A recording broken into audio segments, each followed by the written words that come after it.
Society loves to tell us to be content, in large part because it is an easy thing to do.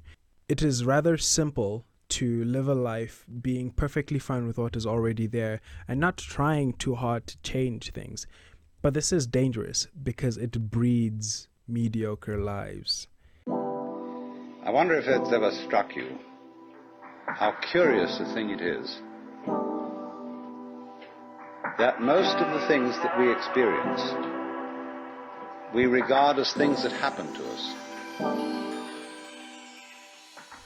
I don't come from a particularly wealthy family, but I am fortunate enough to have, and I still do, attend really good schools and be afforded a great education. In primary, I went to this school called Barrack. It's in the middle of nowhere, and it was an A grade school. In our country, we have like a tier system for like A grade, B grade, C grade, and Barrack was is a A grade private school. And naturally, rich kids came to this school, right? I was never the richest kid in class. And I wasn't the only one in this tax bracket, but it was really obvious that a large portion of the school's pupils came from houses that were well off, parents that made quite a lot of money, and them wanting something was not a matter of waiting. It was a decision to be made whether they would have it or not, but the money was always there to get whatever they wanted.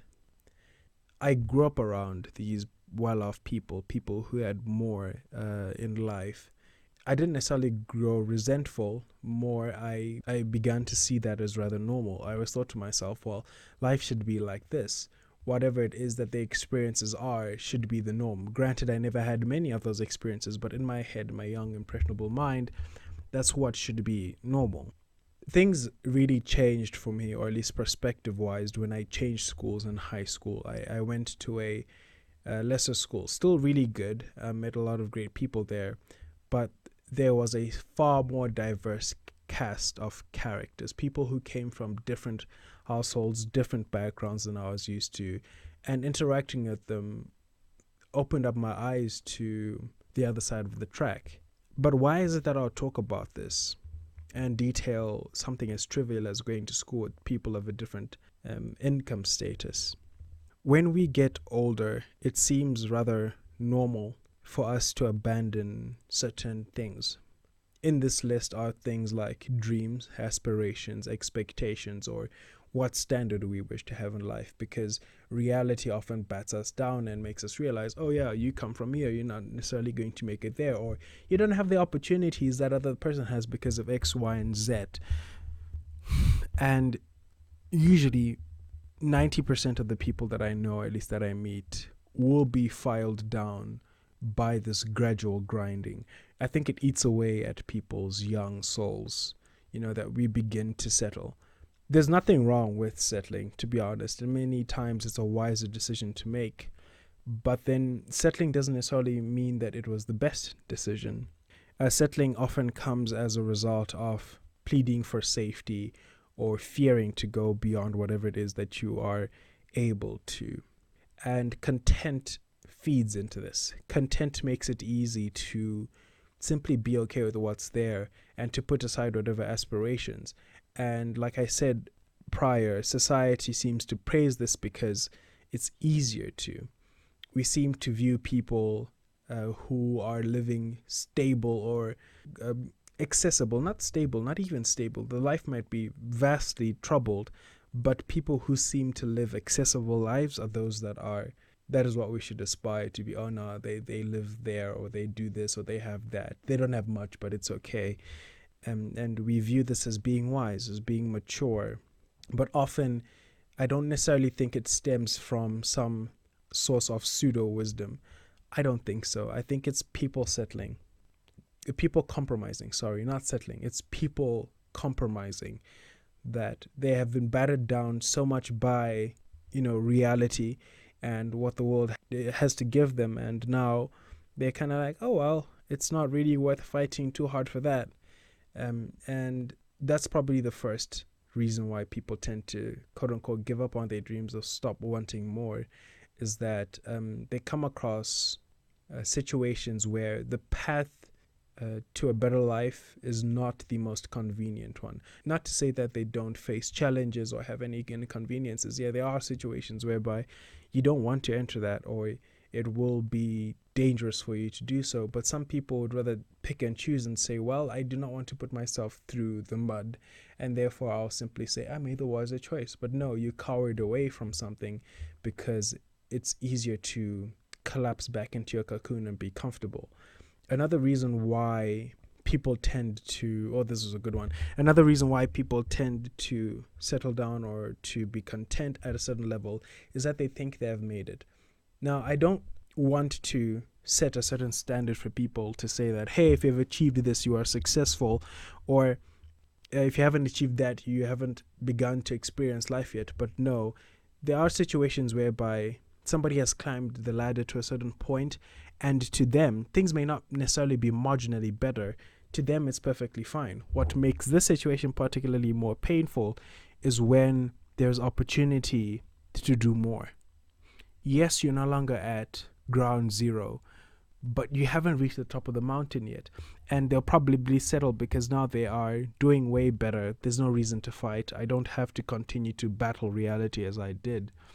And another reason why people become content is that dreaming is frightening. It's not a fun idea to continuously feed yourself with concepts or visions that you never fulfill because they're too far away. And to some people, that is torture. Why tell myself or expose myself to things that I cannot reach? Always being tantalized and tempted from a distance by these things, but never be able to touch them.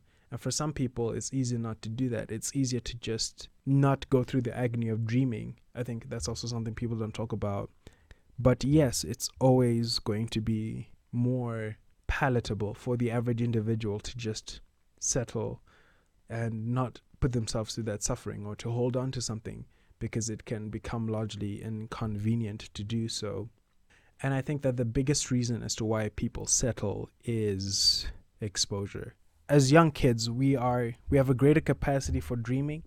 We have space in our soul, in our minds, to accommodate fantasy. And I think everybody has this. But the reason why some of these fantasies or visions may never be given form is simply because they have never seen what better looks like. If you're able to be shown a better life, or be around people that live differently, or different perspectives, or different dreams, or different expectations for their lives, that makes you want more. You don't know what more is up until you're exposed to it. You don't know that you like to have this certain type of food, or wear these certain type of clothes, or go to certain type of destinations if you have never heard of them. You don't know if you have certain desires if you have never been taught to desire. And I think that's the expression. You learn to desire things. You learn to want more, and you do that by being exposed to things. Often when people travel and go to different countries, we often see things that we have never encountered, right? Or if you're coming from like a third world country to a second or first world nation, you start to realize, oh wait, things can be different. I can live a life without a certain type of struggle, or have to experience certain things because, well, it's available. It's there's an economy that supports it, or I can start to see and dream of bigger things.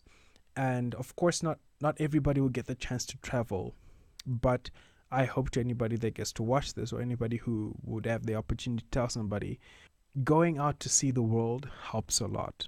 And appreciating that things can be different is something that you'll find rather easy to do because, well, we all like to live comfortably.